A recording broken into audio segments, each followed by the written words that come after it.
The morning Helen Donnelly found her father's body slumped over the kitchen table, the coffee still warm in his cup.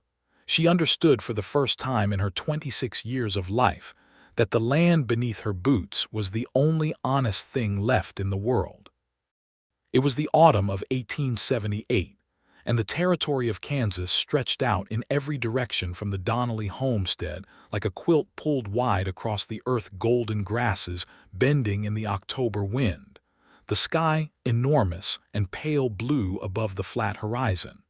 Helen had lived on this land all her life. She had watched her mother die on it when Helen was only 8, and now she had watched her father die on it too, though Patrick Donnelly had gone more quietly than anyone expected of a man so large and stubborn. His heart, the doctor from Hayes City would say 2 days later, simply stopped. He had worked himself to the edge and then beyond it, the way men did out here, and one morning the edge found him. Helen stood in the kitchen for a long time before she moved.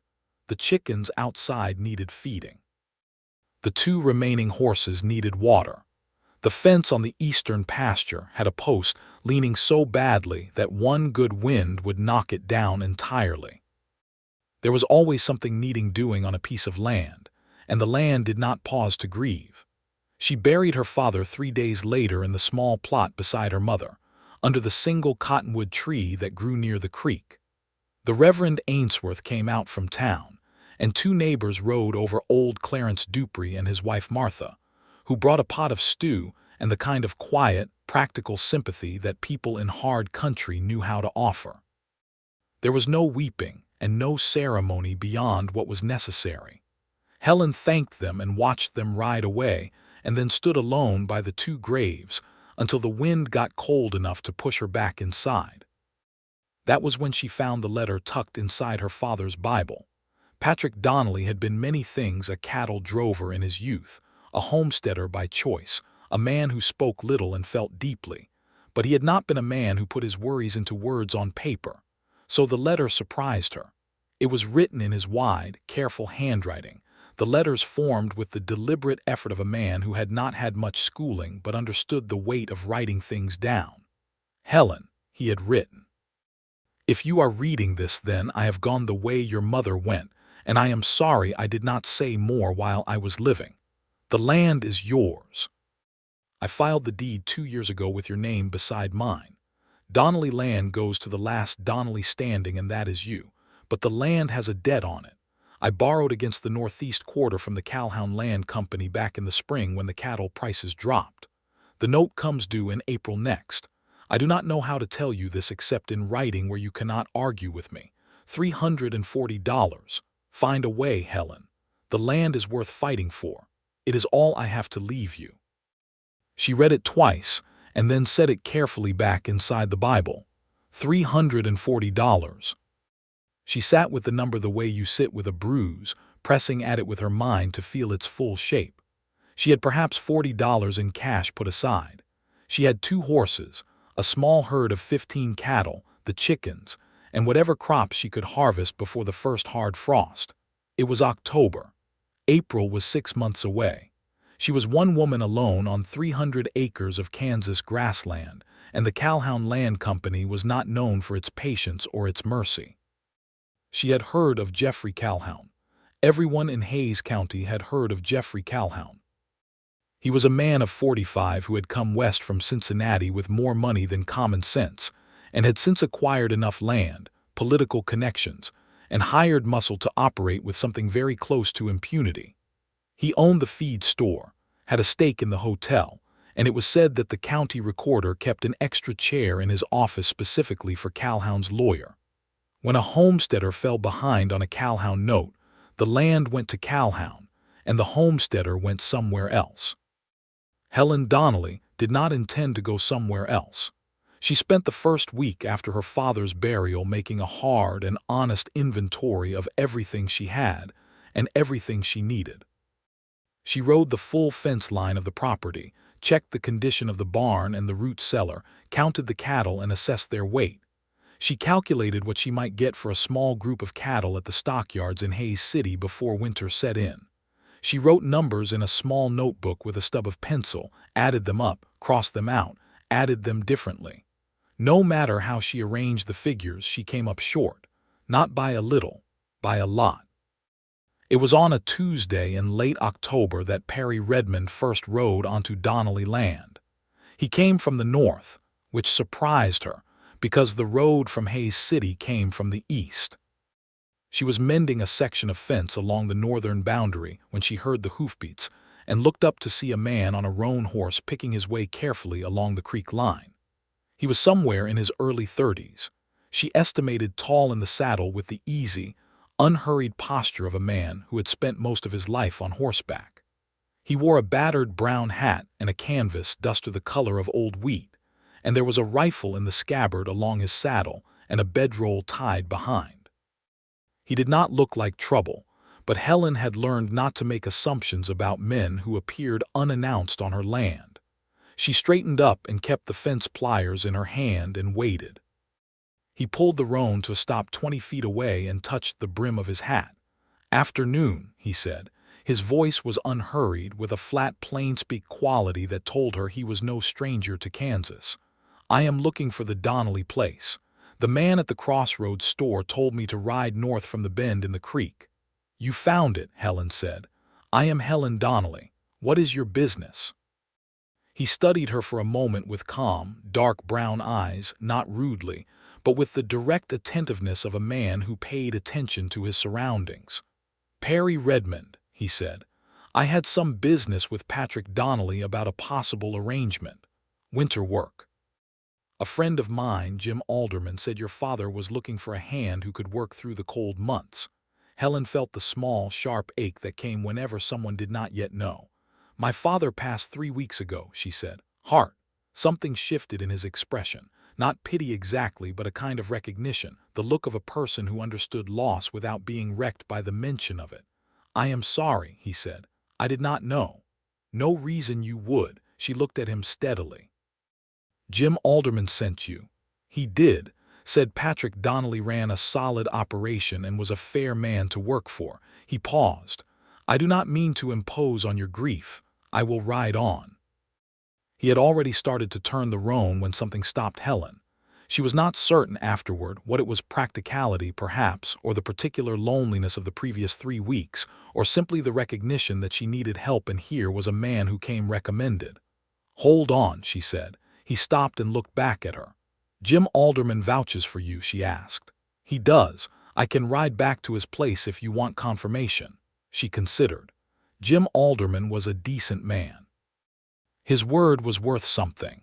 She looked at Perry Redmond again, the worn but well-maintained gear, the horse that was tired from travel but clearly well cared for, the steadiness in his bearing. A man was innocent until proven otherwise, and she needed hands. "I cannot pay much," she said. "Room in the barn and meals and $12 a month through April is what I can offer." He was quiet for a moment. "That is fair," he said.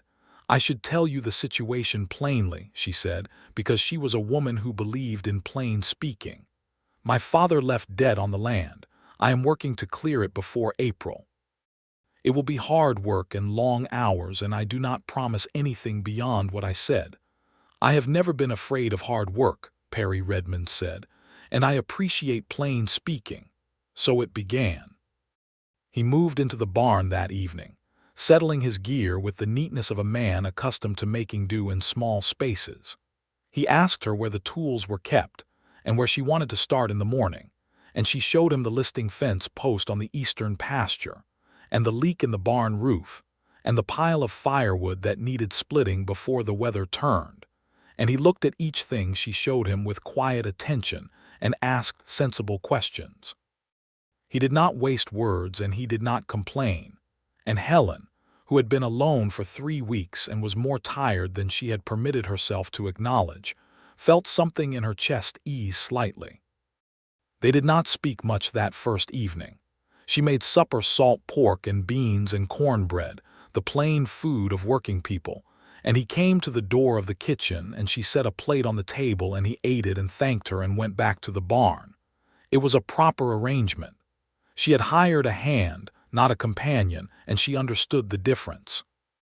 But Kansas nights in October are long and very quiet, and sometimes through the kitchen window she could see the faint glow of his lantern in the barn, and it was strange how much comfort a simple thing like that could offer. The work began in earnest the following morning. Perry was up before her, which surprised her because she was always up before dawn. When she came out of the house in the gray pre-light with her boots half-laced and her hair still pinned loosely, she found him already at the eastern fence line, driving a new post into the ground with the maul from her father's tool shed. He had found it without asking, which told her he knew his way around a working farm. She went to help him, and they worked in near silence through the morning, she holding the posts while he drove them, both of them moving with the unself-conscious efficiency of people who understood that work was its own language. By mid-morning the eastern fence was solid, and by afternoon they had started on the barn roof. He was up on the roof, his boots braced against the slope, working shingles with a hammer and nails from the can she had brought up when she heard him make a sound that was almost a laugh. She looked up from where she was handing materials. "What?" she asked. "Nothing," he said. "Only this roof was fixed before, and whoever did it used the wrong nails. They will rust through in a season. No wonder it leaked." "My father did it," she said, without particular defensiveness. "He was better with cattle than with carpentry." Perry glanced down at her with a look that was somewhere between amusement and something softer. "Most cattlemen are," he said. And that was all he said about it, and they went back to work. Over the weeks that followed, Helen learned things about Perry Redmond in the gradual, unsentimental way that you learn about a person when you are working alongside them every day. She learned that he had grown up in eastern Kansas, near Abilene, the second of 4 children of a farming family. She learned that he had spent several years working cattle drives up the Kishom Trail in the early part of the decade, back when the drives were at their peak, and that he had left that life because the trail was dying out as the railheads moved and the range got fenced. She learned that he had wintered twice in Colorado and once in New Mexico, following the work. She learned that he was 32 years old, that he had never married, and that he read when he had books available, a detail she discovered when she came into the barn one evening to check on one of the horses and found him sitting on his bedroll with a worn copy of a novel propped open against his knee, reading by lantern light with the same careful attention he brought to everything else. "You read," she said, and then felt foolish for how surprised it sounded. He looked up without embarrassment. "When I can," he said. "Is that a problem?" "No," she said. "Only my father's books are on the shelf in the house. If you want something different, help yourself." He thanked her, and she went back to the house, and she was not certain why the small exchange stayed with her as long as it did. In November, the first serious cold came. It came the way cold comes on the Kansas plains, not gradually but all at once, a north wind dropping the temperature 20 degrees in an afternoon, the sky turning the color of old pewter, and the grass going from gold to the pale, dead shade of winter straw. Helen had seen enough Kansas winters to know what was coming and had prepared as well as she could, but there was always more to do than there were hours to do it in. They got the cattle into the winter pasture and checked the water situation. They banked the foundation of the house with straw for insulation and brought in enough firewood to last the months ahead. Perry repaired the door on the barn so it sealed properly against the wind, something it had not done in years, and when the first real snowfall came, he was the one who went out in the dark to break the ice on the water trough before she even had her boots on. She made him come inside for supper on those cold nights, because the barn was cold even with the animals in it, and she was a practical woman, and she could not justify having a man freeze when she had a warm kitchen and food to spare. So they fell into a habit. He would wash up at the pump outside, come in through the back door, hang his hat and coat on the peg her father had always used, and sit at the kitchen table while she set the food out. They talked more during those suppers than they did during the day, because evenings allowed it. She learned that he had opinions about things, not the loud, certain opinions of men who wanted you to know they had opinions, but the thoughtful kind, offered carefully and often with qualification. He talked about the way the land was changing, the big cattle operations buying up range and fencing it, the smaller operators getting pushed out. He had watched it happen across the territory, and he did not like it, though he said so without bitterness. He talked about the way the railroad changed everything it touched, and not always for the better. He talked about the Cheyenne and Arapaho, who had been pushed from this land not so many years before, and there was something in the way he said it that told her he had thought about the injustice of it and had not made peace with it simply because it was the common thing. She told him about the debt. She had not intended to, exactly. She had not shared the details of her situation with anyone, but one evening in late November she found herself explaining the full shape of it, the $340, the April deadline, Jeffrey Calhoun, all of it. She watched him listen without interrupting, and when she was done he was quiet for a moment. "Calhoun," he said, "it was not a question. You know him." "I know of him. He has a reputation." He looked at her steadily. "What is your plan?" "Sell 15 head at the Hayes City stockyards before the prices drop further. Take in washing from town. I have already arranged it. The wheat in the south field if I can get it threshed and sold. I figure I can get to around 250 if the prices hold." "That leaves 90 short," he said. "I know what it leaves," she said, with a sharpness she had not intended. He did not flinch at the sharpness. "I have some money set aside," he said. "What I have not spent from the drives, it is not $90, but it is some." She looked at him. "I am not taking your savings, Mr. Redmond." "Perry," he said. They had been on first names for 3 weeks, but sometimes in serious conversations she slipped back to formality. "Perry," she said, "I am not taking your savings. I am not offering them as a gift. Call it a loan if that sits better. You can pay me back over the spring." She looked at him for a long moment across the table. The kitchen was warm and the lamp was burning and the wind was pushing at the windows, and it struck her suddenly how strange and specific this moment was. This man she had known 6 weeks sitting at her father's table in her father's kitchen, offering to help her with quiet, uncalculated sincerity. "I will think about it," she said. Which meant no for now, but left the door open for later. December came down hard. A blizzard in the second week kept them both inside for 3 days, the snow blowing horizontal and the temperature dropping to something punishing. She had enough food put up and enough wood split, and they managed it. She spent the time doing repair work on winter clothing and equipment, and Perry carved new handles for 2 tools that had cracked, a skill she had not known he had. He sat at the kitchen table in the evenings working by lamplight with a small knife and a piece of ash wood, and she sat across from him with her mending, and they talked or did not talk, and both were equally comfortable. On the second evening of the blizzard, he told her about his family. His father had died when Perry was 19, also a heart, he said, as if remarking on a shared misfortune, and he had sent money home from the cattle drives to help his mother and younger siblings for several years. His mother had remarried eventually, a widower from Salina, a steady man who took decent care of them, and Perry had after that been free to move where the work took him.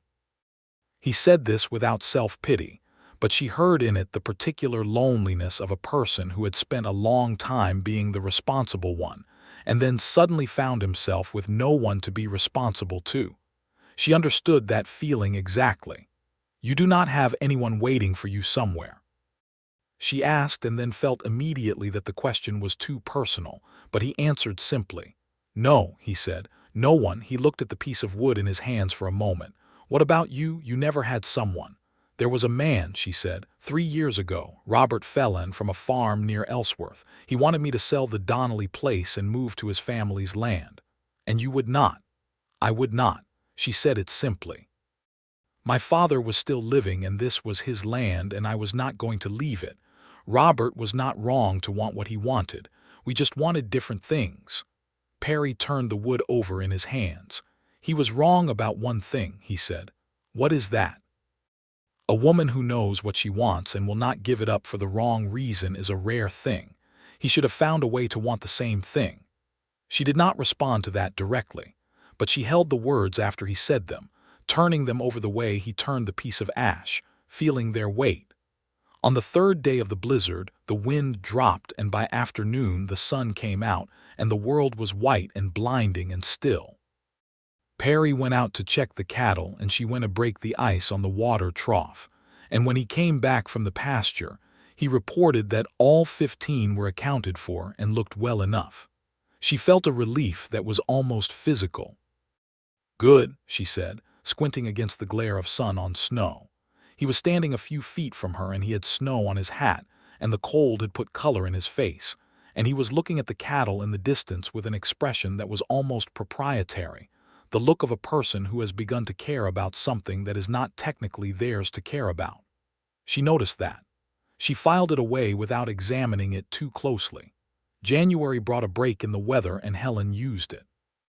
She drove 12 of the cattle to Hayes City herself, with Perry riding alongside, because 12 cattle on a 2-day drive alone would have been foolish.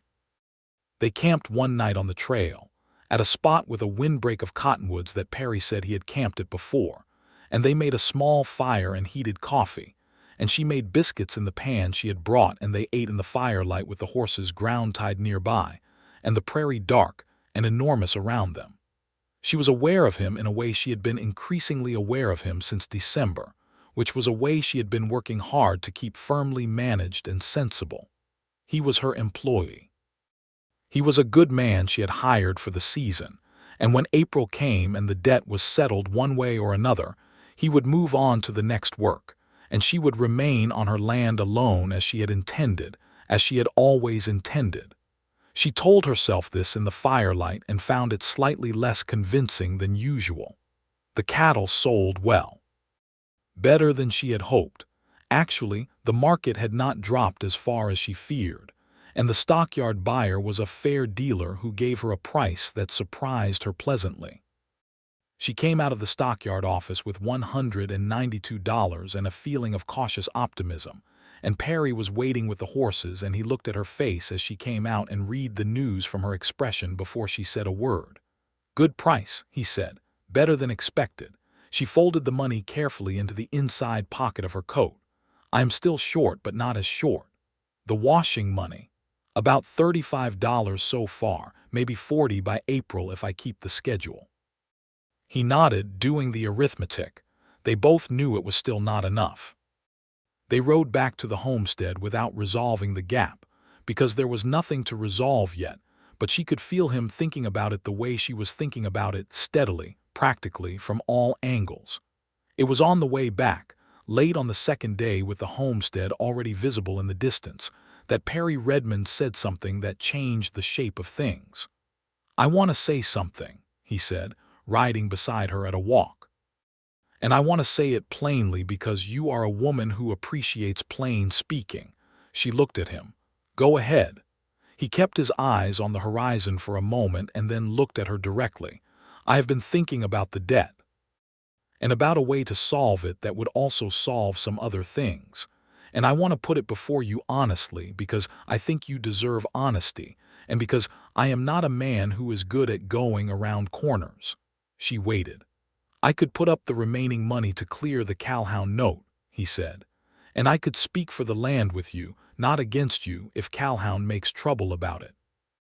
I have some experience with land claims, and I know the county recorder, and I know how to put a case in front of a judge." He paused. "If you were willing to marry me." The words landed in the cold afternoon air with a strange, specific weight. Helen looked at him for a long moment. He was looking at her with the same steady, honest attention he brought to everything, and she could see that he meant it seriously, that this was not an impulsive thing said in the moment but something he had thought about carefully. He was not a man who said things he did not mean. "And yet, Perry," she said. "I know it is not what you would choose," he said before she could continue. "I am not asking you to feel something you do not feel. I am asking you to consider a practical arrangement that benefits both of us. You would marry a woman who does not love you for practical reasons." He was quiet for a moment. "I would marry a woman I respect enormously for reasons that seem good to me," he said carefully. "That is different from practical reasons." She appreciated the distinction. She did, genuinely, but "I will not marry anyone for the land," she said. It came from somewhere deep in her, from the same place that had refused Robert Felon 3 years before. Not even a good man. "I will not trade myself for the land because then the land would own me instead of the other way around, and that is not a life I can live. I hope you understand that." He was quiet for a long time. The horses walked steadily. The homestead grew closer. "I understand it," he said finally. And she heard in his voice that he did. "I am sorry," she said, "because he deserved that much." "No," he said. "Do not be sorry. It was the wrong offer. I should have thought it through more carefully before I made it." They rode the last half-mile to the homestead in silence, but it was not an uncomfortable silence. It was the silence of two people who had spoken honestly to each other and come to something real, even if what they came to was a refusal. That evening he was quieter at supper than usual, and she let him be quiet. She did not know what he was thinking, and she was not sure she trusted herself to know, because her own thoughts were doing something she had not given them permission to do, turning toward him with a warmth she had been managing carefully for weeks. And the fact that he had made that offer, imperfect as it was, pragmatic as it was, told her that she was not alone in the turning. But she had meant what she said. The next morning he was up before her again, as always, and when she came out he had already started the morning chores. There was no awkwardness. He looked at her and nodded good morning, and she nodded back, and they went to work. And she thought that one of the best things about Perry Redmond was that he did not make things complicated when they did not need to be. 3 days later he came to her with something in his hand. She was in the kitchen doing the washing accounts, arranging the pieces for the next week's delivery, when he knocked at the back door, which was unusual. He normally just came in at supper time. "Come in," she said. He came in and stood in the kitchen with his hat in his hands, which she recognized as his serious posture. He set a folded paper on the table in front of her. "I want to add something to what I said before," he said. She looked at the paper without touching it. "That is a note," he said. "A promissory agreement. I wrote it out this morning. I am putting up $65 to cover the remainder of the cowhound debt. It is yours free and clear whether you decide anything else or not. No conditions, no arrangements, just the money because I have it and you need it and it is the right thing to do." She stared at him. "Perry, you said you would not marry for the land," he said. "And I heard you, and I think you were right to say it. But I also cannot watch you lose the land over $65 when I have $65 sitting in my boot. So this is different from what I said before. This is just me giving you the money. That is not a loan that I can reasonably repay," she said. "Then call it wages," he said. "I have worked 3 months.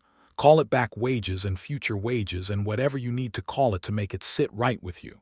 But the paper is there and the money is there and it is yours." He paused. "No deed required, no proposal required, just you keeping your land, which is the right thing." She looked at the folded paper for a long time, then she looked up at him. "Why?" she said. "Not why do you have the money, but the real why, the one beneath it." He held her gaze. "Because I believe you are the kind of person who deserves to keep what they have built," he said. "And because you refused me for the right reasons and I respect you more for it, not less. And because," he stopped and looked at his hat, "because I find that I care about what happens to you and to this place, and not because I was hired to." The kitchen was very still. "Perry," she said quietly. "You do not have to say anything," he said. "I am not trying to put pressure on you. I just wanted to be honest because you appreciate honesty." She was quiet for a moment. Then she said, "Pick up your hat. Come sit down." He sat across from her at the table where they had shared so many suppers, and she looked at him in the winter light coming through the kitchen window. And she thought about Robert Felon, who had wanted her to leave. And she thought about her father, who had loved this land and worked it to his last day. And she thought about the specific quality of loneliness she had lived with since October. The loneliness that had existed long before Perry Redmond arrived, and that had begun, slowly and without her full permission, to change in the month since. "I am going to tell you something," she said. "And then you are going to think about it before you respond, because I need you to think about it." He nodded. What I said on the ride back, I meant every word of it. I will not marry any man out of necessity or arrangement or because it solves a financial problem. That is not a marriage, that is a transaction, and I have more self-respect than that. She folded her hands on the table. But what I did not say, and what I should have said, is that the reason I felt the refusal so strongly was not only principle. He watched her. It was also because she stopped, began again. When you made that offer, the first feeling I had was not relief that someone was offering to help, or gratitude, or even offense. The first feeling I had was something I have been doing my level best not to examine too closely for about 2 months now. He was very still across the table. I do not think I need to explain that further, she said. But I want you to understand that my refusal was not a rejection of you as a man. It was a refusal of the manner and the circumstances. Do you understand the difference? He was quiet for a long moment. Then he said, I do. Good, she said. She looked at the window. Now about the $65. It is yours, he said firmly. I will take it as a loan, she said equally firmly, and I will pay it back, and you will accept it as a loan and not argue with me about it. He almost smiled. All right, he said. A loan. Good, she said again. Now help me calculate the rest of the cowhound payment and figure out when I need to ride to the county seat to settle this thing once and for all. They spent the next hour doing exactly that, side by side at the kitchen table, and if their shoulders were a little closer together than strictly necessary for reading the same set of figures, neither of them mentioned it. The ride to the county seat was in February, and Perry insisted on coming. She had thought about going alone. It was only the repayment of a debt, a legal and straightforward matter, and she did not need an escort. But Perry pointed out, with the matter-of-fact steadiness she had come to rely on, that Jeffrey Calhoun was not a man who accepted payment gracefully when he had already mentally counted the land as his, and that having a second person present at such meetings was simply practical. She accepted his company. The county seat was a 2-day ride, and they stayed at a boarding house in the nearest town overnight. She took a room and he took the one next to it, and they ate supper in the small dining room below with 3 other guests, and she was aware of the look the landlady gave them. A woman and a man, traveling together, the same last name not assumed, and she met the look without embarrassment because she had nothing to be embarrassed about, and she had never been much moved by what strangers assumed about her. The meeting with the Calhoun Land Company's representative the next morning was, as Perry had predicted, not graceful. Jeffrey Calhoun himself was not present. He sent a man named Graves, a lawyer in a brown suit with small eyes and a self-important manner, who did not expect them to walk in with $340 in full payment, and who spent several minutes suggesting that the amount was not quite correct before Perry placed a copy of the original note on the desk and pointed to the figure written on it by Calhoun himself. There was a moment when Graves looked at Perry with a calculation in his expression, measuring him, assessing how difficult he might be. Perry looked back with a calm, unflinching steadiness that Helen recognized as his particular brand of quiet authority. He did not raise his voice. He did not threaten. He simply sat there with the absolute certainty of a man who knew he was right and was prepared to remain seated for as long as necessary. Graves accepted the payment. The receipt was issued. The note was marked satisfied. Helen folded both documents carefully into the inside pocket of her coat, in the same place she had put the stockyard money, and she and Perry walked out of the Calhoun Land Company office into the February sunlight. She stood on the boardwalk for a moment and breathed. Done, she said. Done, he agreed. She turned to look at him. He was squinting slightly against the brightness, his hat angled against the sun, and there was something in his face, a quiet satisfaction, the look of a person who has helped accomplish something that mattered, that made something shift in her chest with a force she could no longer sensibly pretend was nothing. Perry, she said. He looked at her. Thank you, she said, which was not what she meant. What she meant was something larger and more complicated, but the word held enough of it. He looked at her for a moment that lasted slightly longer than it should have, and then he touched the brim of his hat in that gesture she had come to know so well, and said, "Let us get on the road before the weather changes." They rode home across the winter plains, and it was the most comfortable long journey Helen Donnelly could remember making in her adult life. March came in with alternating cold and warmth, the kind of weather that could not quite commit to spring but kept making gestures toward it. Helen began the early planting work, turning the kitchen garden soil and checking the south field for what the winter had done to the wheat seedbed. Perry helped with the heavier work and spent mornings repairing equipment for the spring season, sharpening plow blades, mending harness, checking the wagon wheels. They had found a rhythm by now that was so natural, and established that Helen sometimes had to consciously remind herself it was new. That 6 months ago she had not known this man, had not known the particular way he set his coffee cup on the table, or the sound he made when he was concentrated on a mechanical problem, or the way he looked at the horizon when he was thinking something through. She thought about what she had said to him in January.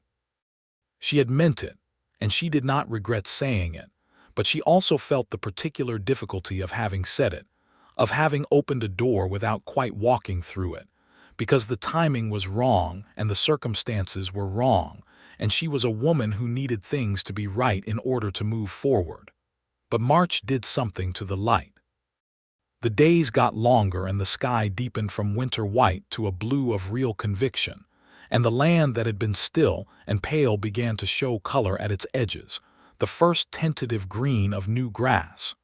She had always loved March for this reason, the unmistakable proof that things came back. It was on a Saturday in mid-March that she went to the barn to ask Perry something about the plow schedule, and found him sitting on the fence rail of the small paddock watching the 2 horses, and he looked so entirely at home there. The afternoon light angling across him, the horses moving quietly nearby, this particular triangle of fence and grass and sky that was distinctly and specifically Donnelly land, that she stopped walking and just looked at him for a moment. He had not heard her approach. He was looking at something in the middle distance with his characteristic inward expression, and she thought she had probably interrupted something private, but then he turned his head as if he felt her presence and looked at her, and the expression that moved across his face when he saw her was one she had been seeing for weeks and had been carefully not naming. "I was going to ask about the plow schedule," she said. "The ground will be ready by next week," he said. "The frost is out far enough." She walked over and leaned on the fence rail beside him, not quite touching but close, looking at the horses. The afternoon was warm enough that she had left her coat inside. "Perry," she said. "Helen," he said, and just the way he said her name told her that he knew this was not about the plow schedule. "I have been thinking," she said. He waited. "You asked me something in January," she said, "and I gave you an answer that was true, but it was not the complete answer. I told you what I would not do and the reason I would not do it, but I did not tell you what I might want to do when the reasons are different." He was very still beside her. "The land is mine now," she said. "The deed is clear. The cowhound note is paid. I do not need anything from anyone." She paused. "Which means that if I were to want anything from someone, it would be for purely the right reasons. Purely what I actually want, not what the situation requires." He turned on the fence rail to look at her directly, and she turned to look at him, and they were face to face in the afternoon light with the spring breeze moving between them. "Helen," he said, with a careful steadiness that she recognized as him keeping himself very controlled, "what is it you are telling me?" "I am telling you," she said, "that the first time you rode onto this land I thought you looked like a man who had somewhere he was supposed to be." "I had nowhere I was supposed to be," he said. "I was between work." "I know that now," she said, "but that was what I thought. And I have thought since, in the months between then and now, that perhaps you arrived here at exactly the right time, and perhaps this is where you are supposed to be, and perhaps I am not the only one who thinks so." He looked at her for a long moment. The horses moved in the paddock. A meadowlark called somewhere in the new grass. "No," he said quietly, "you are not the only one." She held his gaze. "I am not offering an arrangement," she said. "I am not offering a solution to a problem. I am telling you that I have cared about you since somewhere around the second week of December, and I have been managing it carefully, and I am done managing it carefully." He reached out and took her hand where it rested on the fence rail, and his hand was large and work-roughened and warm, and the way he held her hand, not squeezing, not dramatic, just holding, as if this were something he had been waiting to do for a long time and intended to do properly, made her breathe out slowly. "I have cared about you since about the third week of November," he said, with a slight roughness in his voice. "In case you wanted to know who started it." She felt a smile come that she did not try to suppress. "I was fairly certain it was me." "I am afraid you were wrong about that," he said. "We can disagree," she said. "We often do," he said. "That has not bothered me yet." She looked at their joined hands on the fence rail and then looked up at him, and for a moment neither of them said anything because there was nothing that needed saying. The conversation had done its work, and what was left was simpler and better. He lifted his other hand and tucked a strand of hair away from her face with a gentleness that was at odds with how careful he usually was with himself, and she felt that gentleness all the way through. "I am not going to ask you again," he said quietly, "not the way I asked before." "Good," she said, "that is not how I want to be asked." "Then how?" he said. "Not out of practicality," she said, "not as a solution. When you ask me, if you ask me, it should be only because you cannot imagine doing otherwise. Can you understand the difference?" "Yes," he said. "I can understand it." "Good," she said again. And she turned back to look at the horses, and he turned back too, but he kept her hand, and they stood there together at the fence rail in the March afternoon until the light changed and the temperature dropped and she said they should go in, and he went with her. The spring was the most vivid Helen could remember since childhood. It might have been the relief of the debt cleared, or the difference that two pairs of hands made in the work, or something else entirely. But the south field came in strong, and the cattle settled well into the spring pasture, and the kitchen garden put up green shoots with an enthusiasm she found personally satisfying. She worked hard and she worked well and she did not work alone, and the combination of those things made a difference she felt in her bones. Perry stayed. There had been no formal renegotiation of his arrangement. She simply did not mention April as an end point, and he did not mention moving on, and the spring work required both of them in ways that made the question academic. He was part of the working rhythm of the place now, and the place had adjusted to hold him the way a field adjusts around a good tree. They were careful with each other in the good way, not stiff or formal, but deliberate, understanding that what was building between them was worth building slowly and rightly. There was a first kiss one evening in April on the porch after supper, quiet and certain, and it confirmed something that both of them had already known but that it was still important to confirm. He started to say something after and she said, "Do not explain it. It does not need explaining." He almost laughed. "I was going to say it was the best thing that has happened to me in a long time." "Oh," she said, "that is all right then." In May, the Dupreys came over for a Sunday dinner, which Helen had started doing small, practical sociability, the kind that made up community in this part of the world. Old Clarence Duprey shook Perry's hand and looked between them with the straightforward perspicacity of an old man who had seen many things and wasted no time pretending not to see them. Martha Duprey brought a pie and told Helen that the color in her face was better than it had been in years, which was Martha's way of saying she noticed and approved. Jim Alderman rode over in June, the friend who had originally sent Perry her way, and spent the afternoon, and he and Perry talked the way two men talk who have known each other well and been apart a long time, easy and candid, and frequently interrupting each other. He was a good-natured man of about 35 with a wide grin and a habit of telling stories that were slightly better than they needed to be, and Helen liked him immediately. Before he rode away, Jim Alderman pulled Perry aside and she heard, without trying to, Jim saying quietly, "You look like a man who has figured out where he belongs." And she heard Perry say, just as quietly, "Getting there." She pretended she had not heard either thing. Summer stretched across the land in gold and heat. the sky brilliant and enormous the way Kansas summer skies were, the grassland alive with movement and sound. They brought in the wheat and it was a good harvest, not spectacular but solid, better than the year before, and the cattle weight came up well through the summer pasture. And Helen sat one evening in July looking at the figures in her notebook and thought that the Donnelly land was, for the first time in several years, genuinely sound. Perry had been there for 9 months. It was on a Sunday evening in late July, the kind of evening where the heat broke at sunset and left something soft and cool in its place, that he asked her properly. They were sitting on the porch steps because the house held the day's heat too long, and the porch caught the evening breeze. She had her notebook open but had stopped writing. He had been carving something he often carved in the evenings, small things, handles and small objects, with the ash knife he was skilled with, but he had stopped too and the carving sat in his lap. He said her name. Just that, and the way he said it was different from how he usually said it, quieter, with an intention in it. She looked at him. "I have been thinking about how to do this correctly for several months," he said.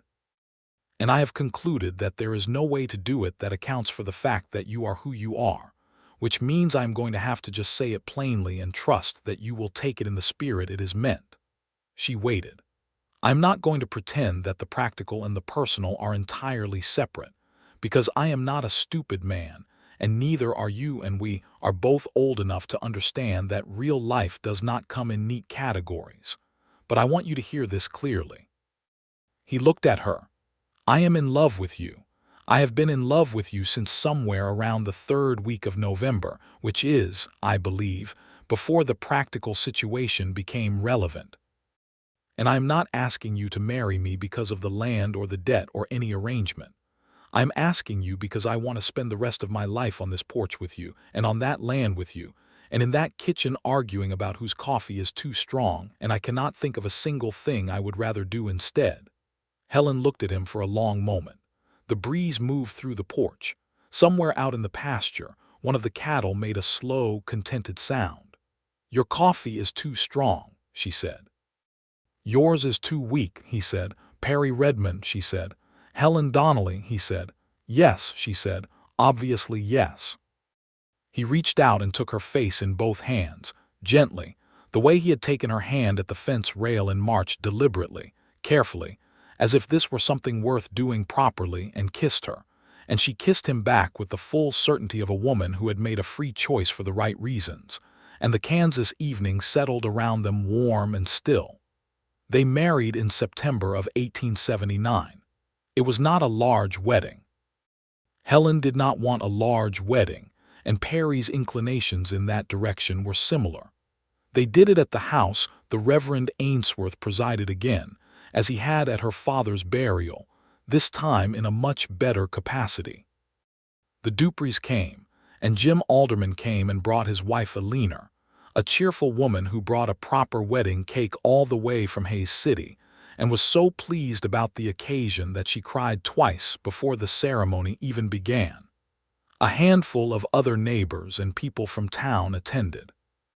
Perry's younger brother Thomas made the journey from Abilene, a younger and slightly less serious version of Perry, who shook Helen's hand with both of his, and told her she was exactly the right kind of woman for his brother, which was the most personal compliment she had received in recent memory.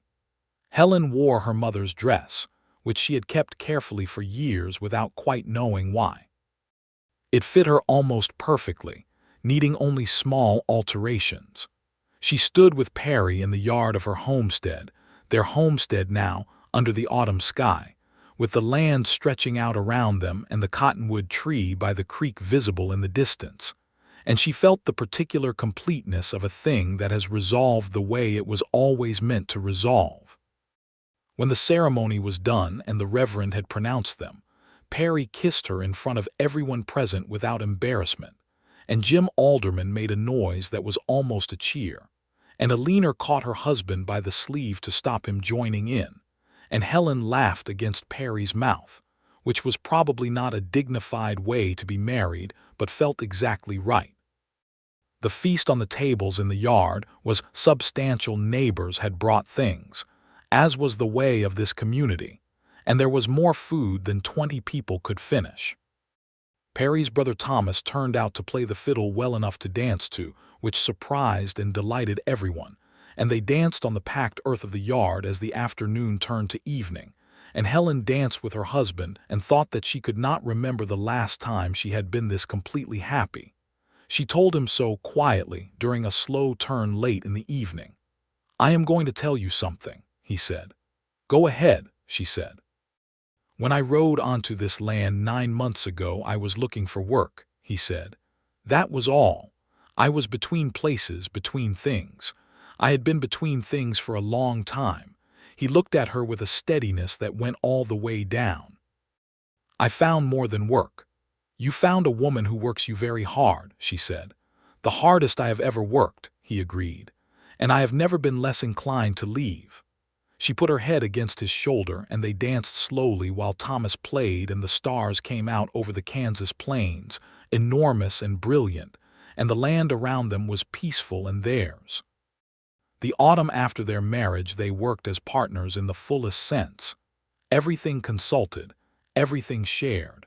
The decisions made together in the kitchen over supper, or over the ledger books, or standing in the field looking at something that needed deciding. Perry had a practical intelligence she respected enormously, an ability to see problems from multiple angles and evaluate solutions without ego, and he brought it freely to every question of the operation. She, for her part, ran the accounts and kept the schedule and held the big picture of the operation in her head with a clarity that he admired openly and without condescension. He said once that she had the finest head for land management he had ever encountered, and she could tell he meant it, which was gratifying in a way that had nothing to do with vanity. They bought 2 more cattle in October with the proceeds from the summer harvest, bringing the herd to 19. They planted a larger winter wheat acreage than her father had ever managed.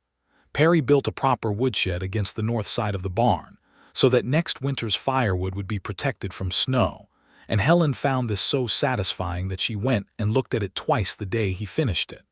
The first winter of their marriage was cold but not brutal, and they weathered it with the practiced ease of people who had already gone through one hard Kansas winter together. The barn door sealed. The firewood was dry and plentiful. In the evenings Perry read and Helen kept the accounts or did mending, and sometimes they talked and sometimes they did not, and both were equally good. In the spring of 1880, Helen discovered she was carrying a child. She told Perry on a morning in March, in the kitchen before work, because she was not a woman who built things into occasions when the thing itself was occasion enough. She simply told him, watching his face as she said it. He set down his coffee cup very carefully, as if he needed to do something with his hands and that was the available option. He looked at her. "Helen," he said. "Yes," she said, "I know." "Are you?" He stopped. "How are you feeling?" "Well," she said, "tired in the mornings, but well." He stood up and came around the table and took her face in both hands the way he had on the porch in July, and looked at her with an expression that was at once utterly open and entirely characteristic. No drama, no performance, just the full weight of how he felt, plainly present. "Good," he said, which was an insufficient word for what he meant, and they both knew it, and she covered his hands with hers and they stayed like that for a moment in the kitchen, the morning sun coming through the window, the coffee steam rising. "We will need to adjust the work schedule," she said presently. "We will," he agreed. "I am not going to be carried around like something fragile," she said. "I know you are not," he said. "Good," she said. "Go do the morning chores. I will start breakfast." He kissed her forehead and went, and she stood at the kitchen window watching him cross the yard, and she thought that this was what the land had given her in the end, not just the ground beneath her feet, but this man and this life and this morning, and she was deeply and genuinely grateful. The summer of 1880 was their busiest yet. They hired a seasonal hand, a young man of 20 named Eli from a farm 2 miles north, whose family was happy to have him working, while the Donnelly operation found its pace. Eli was enthusiastic and reasonably capable, and a little in awe of both Perry and Helen, which amused them both privately. Helen worked through the summer as she had promised herself she would, not recklessly, not ignoring the pregnancy, but not hiding from it either. Perry found a balance that she respected deeply, keeping a watchful eye without hovering, offering help without requiring her to ask for it, adjusting his own work so that the heaviest physical labor was done before she got to it. He did it without fanfare and without making her feel managed, which was the precise right way to do it. In October, the baby came. He arrived on a Tuesday, which was an appropriate day for a practical and determined child, and he announced his arrival with the kind of lung capacity that made Perry burst into startled laughter from the other side of the door, where the doctor had firmly placed him. He was a healthy boy, solid and furious about being born, and Helen held him with the particular exhausted triumph of a woman who has done something enormous and is fully aware of it. Perry came in when the doctor let him, and he stood at the side of the bed and looked at the baby in Helen's arms with an expression she had never seen on him before, not quite something she had a word for, but close to awe, the look of a man facing something that exceeds his full comprehension in the best possible way. "Hello," he said to the baby, quietly, as if not to startle him. The baby regarded him with the blurry, unfocused attention of the newborn. "He has your forehead," Perry said. "He has your stubborn expression," Helen said. "He is about 6 hours old," Perry said. "That is plenty of time to develop it," she said. He sat on the edge of the bed carefully, and she shifted the baby toward him, and he took his son with the exaggerated carefulness of a man who has handled cattle and horses and all manner of large physical objects, and suddenly finds himself holding the most delicate thing he has ever touched in his life. He held the baby against his chest and looked down at him and said nothing for a long time. "Patrick," Helen said quietly. He looked at her. "If you agree," she said. "After my father." He looked back at the baby. "Patrick Redmond," he said. It sounded right in the room. "Yes," he said, "that is his name." Patrick Redmond grew with the quick vitality of a child raised on open land, walking early, talking early, fascinated by everything, always underfoot in the barn when he could get away with it. By the time he was 2, he had a particular attachment to the horses that made Perry both proud and nervous, and Helen watched them together in the paddock, father and son. Perry hunkered down to toddler height, explaining something about hooves with the same patient seriousness he brought to everything, and felt a specific joy she had not known was available to her. In the spring of 1882, they welcomed a second child, a girl this time, whom they named Margaret, after Perry's mother. Margaret was from her first week in the world entirely different from Patrick, quieter, watchful, with dark eyes that tracked everything in the room and gave nothing away. Perry said she took after Helen, and Helen said she did no such thing, and Perry said gently that he meant it as the highest compliment, and she conceded the point. The Donnelly land, they called it Donnelly land still, because it was the Donnelly land, and Perry had never once suggested otherwise, grew steadily through those years. They built a second barn in 1883 for the expanding herd. They hired Eli on permanently by 1884, as a full hand with proper wages, and eventually Eli married a girl from town named Clara, who came to live on the property in a small house Perry helped build on the northeast corner. It became something like a small community of its own, the main house and the barn and the small house and the kitchen garden that had expanded to something that could properly be called a kitchen garden and a half, and the fields that spread south and east with the accumulated work of years. Jeffrey Calhoun's land company made one more approach in 1883, not directly but through a broker, an offer to buy the northeast quarter at what was presented as a generous price. Perry read the offer, set it on the kitchen table, and looked at Helen. "No," she said without picking up the paper. "I will send the letter," he said. "Decline it in terms that are polite but absolute," she said. "Yes," he said. He wrote the letter that afternoon, and it was both polite and absolute, and they did not hear from Calhoun's people again. Clarence Dupree died in 1884, peacefully in his sleep, the way decent men went when the land let them. Martha continued on at the neighboring farm with her eldest son and his wife, and she and Helen visited regularly, the friendship having grown through the years into something they both counted on. Martha was fond of Patrick and Margaret in the particular uncomplicated way of a grandmother-adjacent figure, and the children were fond of her in return. Jim Alderman and his wife Eleanor visited when they could, which was not as often as any of them liked, but was regular enough that the friendship stayed alive. Jim still told stories that were slightly better than they needed to be, and Perry still listened with the particular expression he reserved for Jim's storytelling, somewhere between affection and mild skepticism, and Eleanor still cried at things that moved her, which was often. They were good friends, and the years made them better ones. By the late 1880s, the Donnelly land was one of the more established operations in Hayes County. Not the largest, not the richest, but recognized as well-run and solvent, and something that had been built with care and was being sustained with equal care.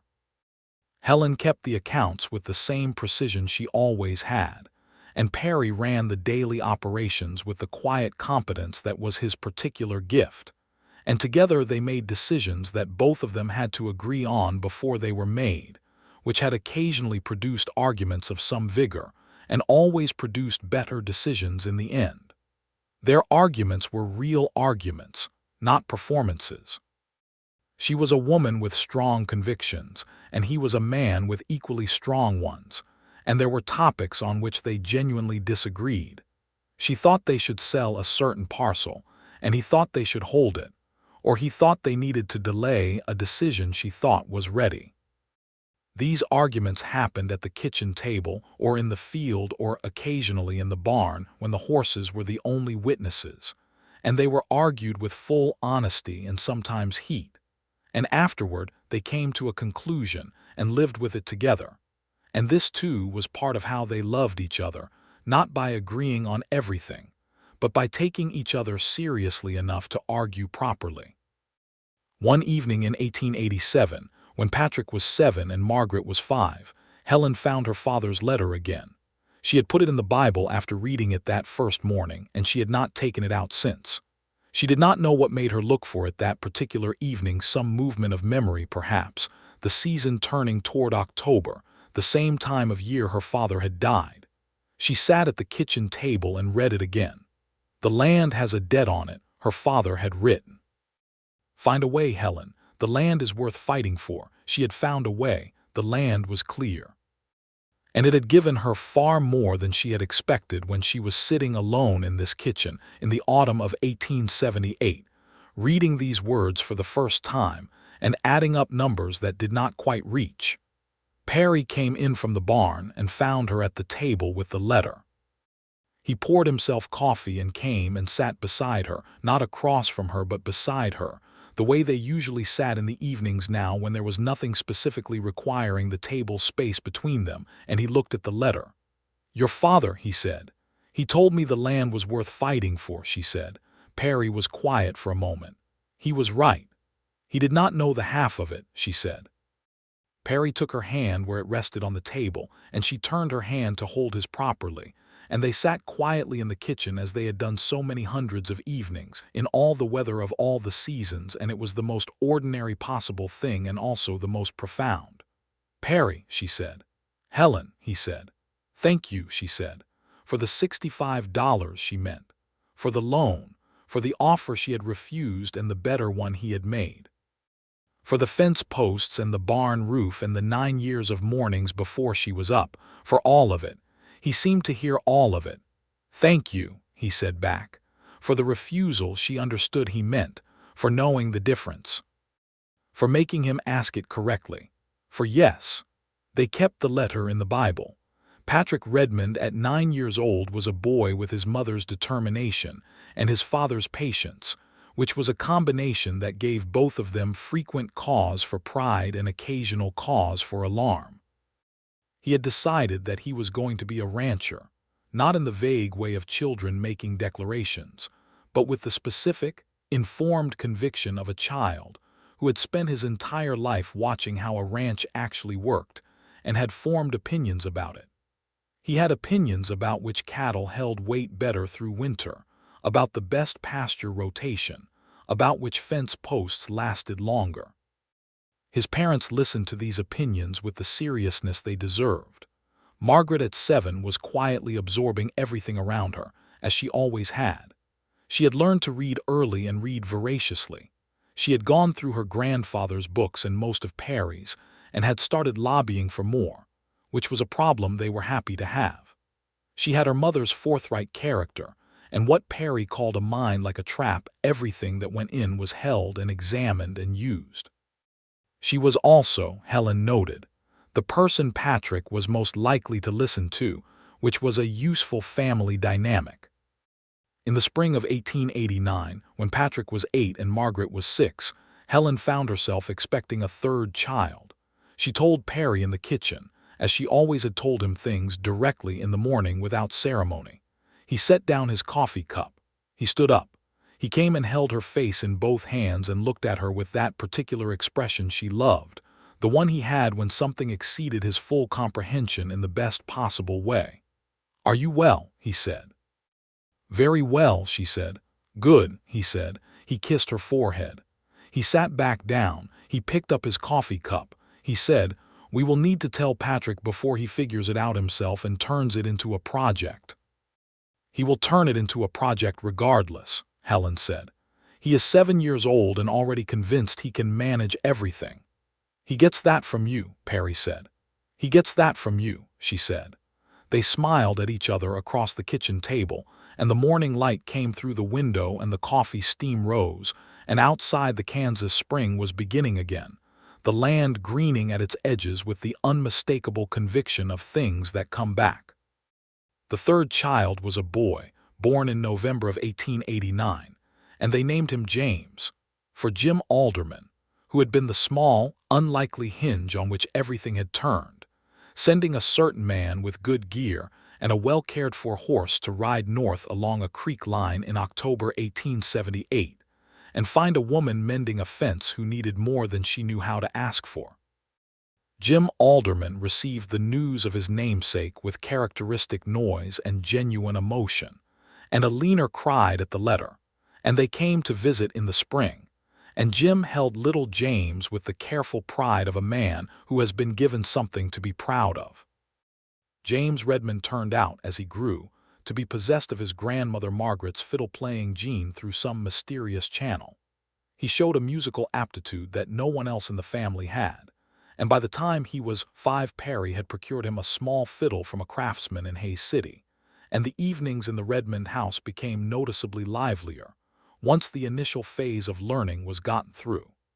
The 1890s brought change to Hays County, as they brought change everywhere in the territory. The frontier was closing. The papers said the great open ranges were fenced. The cattle drives were a thing of the past. The towns were becoming less wild and more permanent.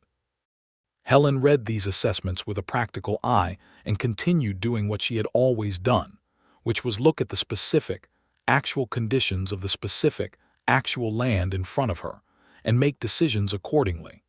Jeffrey Calhoun had died in 1891. His land empire eventually divided among creditors and distant relatives who proved to have neither his ruthlessness nor his persistence. The Calhoun Land Company dissolved quietly and without ceremony. Helen received this news from Martha Dupree, who had it from the minister, and she said only, "I see," and made no further comment, and Perry said nothing either, but she caught the slight expression that moved across his face and knew he was thinking the same thing she was, that some endings were simply correct. The Donnelly land went on. It was in the spring of 1895 that Patrick, now 15, made a formal proposal to his parents. He sat them down at the kitchen table, an act that made both of them suppress smiles, because he used exactly the tone and posture that Perry used when he had something serious to say, and presented a plan for expanding the cattle herd with a specific breeding strategy he had developed based on reading and observation. He had figures. He had projected outcomes. He had considered the pasture capacity and the water situation and the likely market conditions. Perry listened to the whole thing without interrupting, which was his way. Then he looked at Helen. She looked at him. "Your figures on the pasture capacity are off by about 15%, Perry said. "Because you did not account for the dry spell we get most years in late July. But the rest of it is sound." Patrick's expression managed to be simultaneously defensive and gratified. "I can revise the figures," he said. "You will want to," Perry said. "Bring it back to us when you have." Patrick brought it back 3 days later with the pasture figures revised and 2 additional considerations he had apparently thought of in the interim. They approved the plan, with minor modifications, and began implementing it that summer. It worked well better than projected, in fact, and Patrick had the grace not to say so too loudly. Helen watched her son at 15 becoming what he had decided to become, with the particular pride of a parent who understands that their child has found their own path and it is a good one, and she thought about her father writing those words in his Bible. The land worth fighting for. Yes, she thought. He was right, and then some. Margaret at 13 was reading everything she could obtain, and had started writing things of her own observations about the land and the weather, stories about the people she knew, small essays about things that interested her. She showed them to Perry first, which pleased him and did not surprise Helen, because Perry's responses to things were careful and considered, and never falsely encouraging, which Margaret valued. He read her work with the attention it deserved and gave her specific, honest observations, and she argued with some of his assessments and absorbed others, and the arguments were good ones that they both enjoyed. Helen read the work too, and felt looking at her daughter's precise, vivid sentences something that connected directly to her own father's careful handwriting in the letter in the Bible. The Donnelly instinct to put things into words as a way of taking their full measure. James was 6 in 1895 and in full possession of the fiddle and his parents' nerves, in the best possible way. He had also, somehow, developed a friendship with the neighbor's youngest daughter, a girl of 5 named Ruth, whose father had bought the Dupree farm from Martha's son 2 years previous. Ruth came to the Redmond property with the easy frequency of children who have decided certain places belong to them, and she and James conducted the urgent, incomprehensible business of their friendship with complete seriousness and much noise. Martha Dupree came for Sunday supper once a month and sat in the kitchen with Helen the way she had always done, and their friendship was deep and undemonstrative and entirely real. Martha was in her 60s now, still sharp, still straightforward, still the person Helen called on when she needed honest counsel from someone who had known her long enough to have perspective. One Sunday in 1896, after supper, after Perry had taken the children out to do the evening chores so the 2 women could talk, Martha sat across the kitchen table from Helen and said, "You know, when I came to your father's burial in '78, I did not think you would manage it." Helen looked at her. "Manage the land, manage any of it," Martha said. "You were alone and the land had debt on it, and you were a woman by yourself on 300 acres. I thought you would have to sell." She paused. "I was wrong." "You were not the only one who thought so," Helen said. "No," Martha agreed. "But I am old enough now to want to say I was wrong since I was." She looked at the kitchen with its lived-in particularity, the accumulated evidence of the years, the marks of children on the doorframes, the worn table with its generations of coffee cups, the window through which you could see the yard and beyond it the fields. "You built something good here, Helen." "We built something good," Helen said. "I could not have done it alone." "Perry is a good man," Martha said. "He is the best man I know," Helen said, simply and without decoration. The way she said things she meant completely. Martha nodded once with the crisp satisfaction of a woman who recognizes a statement she agrees with. "Good," she said. "Now more coffee." Helen poured the coffee and they sat in the evening kitchen and talked about the things 2 women talk about when they have known each other long enough and trust each other enough, practical things, and also the other kind. The kind that do not fit into the ledger books or the work schedule, but that are nevertheless the most important accounting of all. It was one evening that same year, 1896, when Perry came in from a late walk around the property. He had a habit of walking the fence line in the evenings, which she had learned was how he thought, and she never interrupted it, and he came into the kitchen and stood for a moment before sitting down, and she looked up from the accounts and saw his expression. "What?" she said. He sat down. He looked at her the way he looked at her when he wanted to say something exactly right and was choosing the words carefully. "I walked the full boundary tonight," he said, "all the way to the creek and back along the northern line and then east." "And," she said, "the fence is solid," he said. "The north pasture is going to be ready for the herd by spring. The creek is running well." He paused. "The land is good, Helen." She understood that he meant something beyond the agricultural report. "It is," she said. "Your father was right," he said. "About the land being worth fighting for," she said. "About that," he said. "And also, I think, about writing the letter instead of saying it out loud. Some things are better when you have to choose each word." She looked at him across the kitchen table where they had spent so many years making decisions and having arguments and sharing suppers and being honest with each other. And she felt the whole weight and richness of it, not just the good years but the hard ones, not just the easy seasons but the difficult ones, all of it braided together into something she would not trade for any version of any life she could imagine. "Perry," she said. "Helen," he said. "I am glad you rode north from the bend in the creek," she said. He held her gaze for a moment with everything he felt and did not need to say more than necessary about. "So am I," he said. "Every morning when I wake up, so am I." She reached across the table and he took her hand, and the lamp burned steadily between them. And outside the Kansas night was big and still and full of stars. And the land that was hers, that was theirs, lay quiet and good in every direction. In the years that followed, the Redmond household on the Donnelly land had the particular quality of a place that is fundamentally itself. The routines were established, and the seasons came in their proper order, and the work was done as it needed doing. And the people in the house knew who they were, and what they were to each other with the clarity that only time and honesty can build. Patrick grew into the rancher he had announced he would be, and by his 19th birthday, he was running the cattle operation with a competence that had Perry stepping back from certain daily decisions with something that looked very much like pride.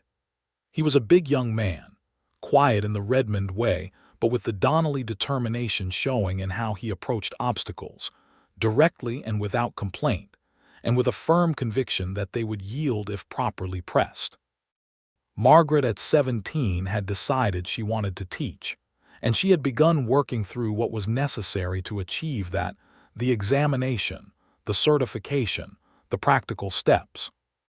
Perry helped her prepare for the examination with the same patient attentiveness he had brought to everything over the years, working through problems at the kitchen table in the evenings, and she passed it in the spring of 1899, with results that the county examiner described as the highest he had seen in several years.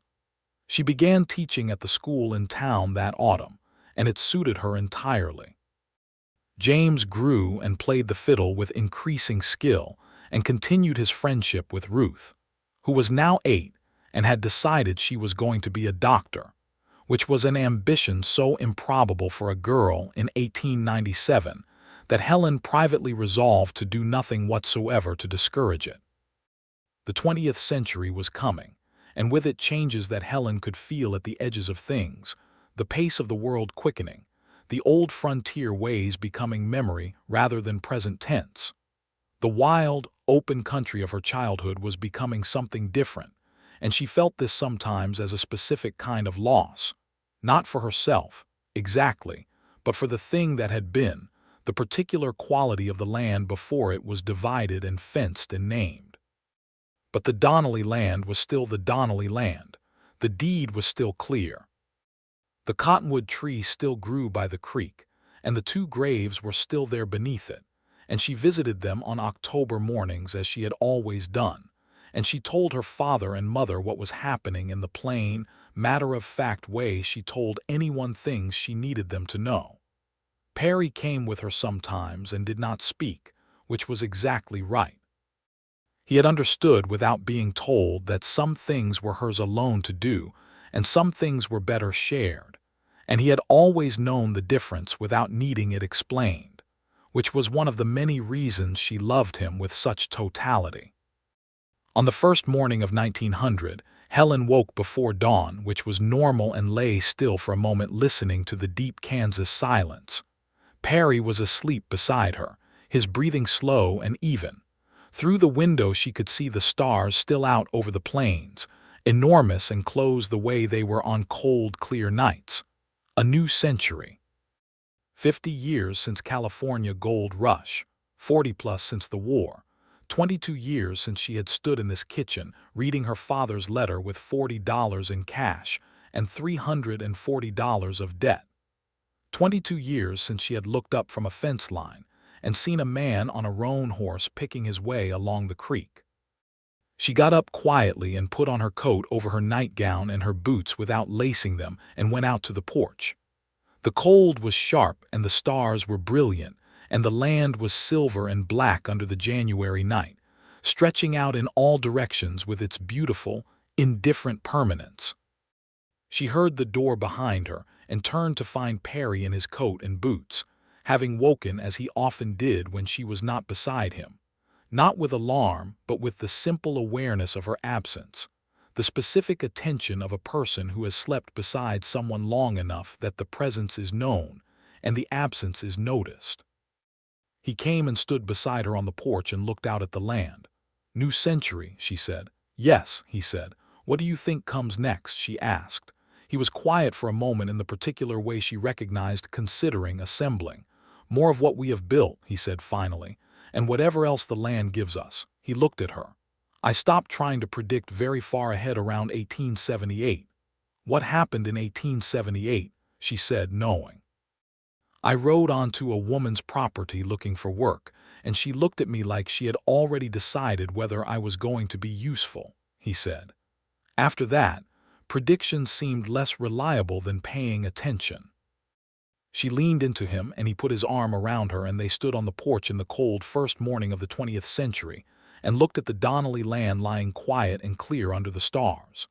The deed was in the house, in the cedar box where she kept the important papers, the deed in her name, the note marked satisfied, the marriage certificate, the children's birth records, her father's letter. Everything that constituted the documented history of this place and this life. Donnelly land. Redmond family.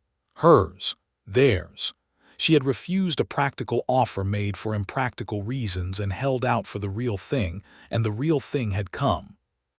The land had given her the fight and the grief and the extraordinary pleasure of knowing what she was made of. And then it had given her Perry Redmond riding north along the creek. And then all the rest of it. The years and the seasons and the children and the suppers and the arguments and the love that had grown from a careful beginning into something as solid and as deep-rooted as the cottonwood tree by the creek. The kind of love that does not require constant attendance because it is simply there, structural. The thing the rest of the life is built on. "Come inside," she said. "It is cold." "In a moment," he said. They stood another moment on the porch in the dark and the cold, looking at the land that was theirs. Then they went inside together, and the door closed, and the lamp came on in the window, and the Donnelly land lay quiet and good around the house where they lived, as it would lie for all the years to come, holding them the way good land holds the people who love it and work it and stay.